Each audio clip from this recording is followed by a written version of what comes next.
சிவகுமார் முருகேசன் டைரக்ஷன்ல ராதிகா சரத்குமார், சிங்கம்புலி, அருள்தாஸ், பாலசரவணன், முனிஷ்காந்த், இளவரசு, George Marian, Rachel Rebecca, வேட்டை முத்துக்குமார் நடிச்சு இப்போ தியேட்டர்ஸ்ல ரன் ஆயிட்டு இருக்க காமெடி டிராமா தான் தாய் கிழவி. நான் உயிரோட வாழ்ற வரைக்கும் எல்லா சொத்தையும் நான் தான் அனுபவிப்பேன்னு ஊருக்குள்ள கெத்தா சுத்திட்டு திரியிற தாய் கிழவி ராதிகா ஒரு நாள் நைட்டு எப்பவும் போல படுத்தவங்க அடுத்த நாள் எந்திரிக்கவே இல்லை.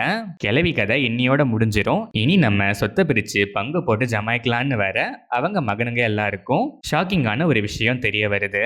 அது வரைக்கும் கிழவி எப்படா சாகும், சேர்த்து வச்சு சொத்து எல்லாத்தையும் அமுக்கிடலான்னு இருந்தவங்க இந்த விஷயம் தெரிஞ்சதும் திடீர்னு கிழவிய காப்பாற்ற துடிக்கிறாங்க.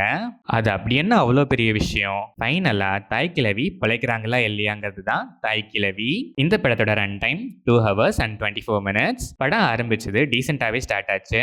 ஸ்லோவா ஸ்டோரி லைனை ஸ்டேஜ் பண்ணி கிராஜுவலா காமெடி பிளேஸ்மெண்ட்ஸ்லாம் ஆப்டா பண்ணி ஸ்கிரீன் பிளே சில இடங்கள்ல சில லேக்ஸ் இருந்தாலும் ஃபர்ஸ்ட் ஆஃப் ஃபேர்லி என்கேஜிங்காகவும் பார்ஷியலி என்டர்டெய்னிங்காகவும் இருந்துச்சு. இன்டர்வல் பிளாக் பீக் தியேட்ரிக்கல் மூமெண்ட்னே சொல்லலாம். இந்த படத்தோட மேஜர் ஹைலைட்டே இந்த இன்டர்வல் பிளாக் தான். Retro song placement, reference placement எல்லாமே பக்காவா இருந்துச்சு.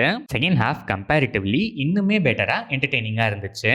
காமெடிஸ் மட்டும் இல்லாம எமோஷனல் மூமெண்ட்ஸுமே நல்லாவே கனெக்ட் ஆச்சு. உலகநாயகன் Kamal Haasan song placement, reference scenes எல்லாமே அல்டிமேட். அவரது மட்டும் இல்ல, படத்துல வர ஆல்மோஸ்ட் எல்லா ரெஃபரன்சஸுமே திணிச்ச மாதிரி இல்லாம படத்துக்கு ஒரு நல்ல தியேட்ரிக்கல் மூமெண்டாவே இருந்துச்சு. கிளைமேக்ஸ்ல சொல்ல வந்த மெசேஜையும் நீட்டாவே சொல்லியிருக்காங்க. ராதிகா சரத்குமார் பாதி படத்துல பெட்ரிடனாவே இருந்தாலும் வர மீதி படத்துல ஃபுல்லாவே ஸ்கோர் பண்றாங்க. Body language, mannerisms, make over எல்லாமே பக்காவா இருந்துச்சு. சிங்கம்புலி, அருள்தாஸ், பாலசரவணன், முனிஷ்காந்த் எல்லாருமே ஸ்கிரீன் ஸ்பேஸையும் காமெடிஸையும் ஈக்குவலா ஷேர் பண்ணி நிறைய இடங்கள்ல சிரிக்க வச்சு நல்லாவே ஸ்கோர் பண்ணியிருக்காங்க. இளவரசு 2 சீன்னாலும் அல்டிமேட்.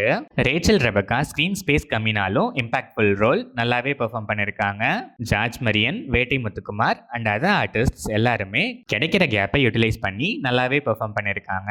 டெக்னிக்கலா பார்த்தா சினிமாட்டோகிராஃபி, கலர் டோன் எல்லாமே படத்துக்கு ஆப்டா, விஷுவல்ஸ் கன்வின்சிங்காவே இருந்துச்சு. சாங்ஸ், பேக்ரவுண்ட் ஸ்கோர், அதை விட அதிகமா ரெஃபரன்ஸ் சாங்ஸ் எல்லாமே நல்லாவே இருந்துச்சு. எடிட்டிங் பேட்டர்னுமே நல்லாவே இருந்துச்சு. ஓவராலா பார்த்தா சிம்பிளான ஸ்டோரி லைன், ஸ்டேஜிங் கொஞ்சம் ஸ்லோவா இருந்தாலும் ஸ்டோரி லைன்ல என்டர் ஆனதுக்கு அப்புறம் மோஸ்டா என்கேஜிங்காகவும் என்டர்டெய்னிங்காகவும் கொண்டு போயிருக்காங்க. சில இடங்கள்ல லென்த்தியா ஃபீல் ஆகுது, கொஞ்சம் ட்ரிம் பண்ணிருக்கலாம். ஃபர்ஸ்ட் ஹாஃப் டீசென்டாவே இருந்துச்சு. இன்டர்வல் பிளாக் அல்டிமேட்டா இருந்துச்சு.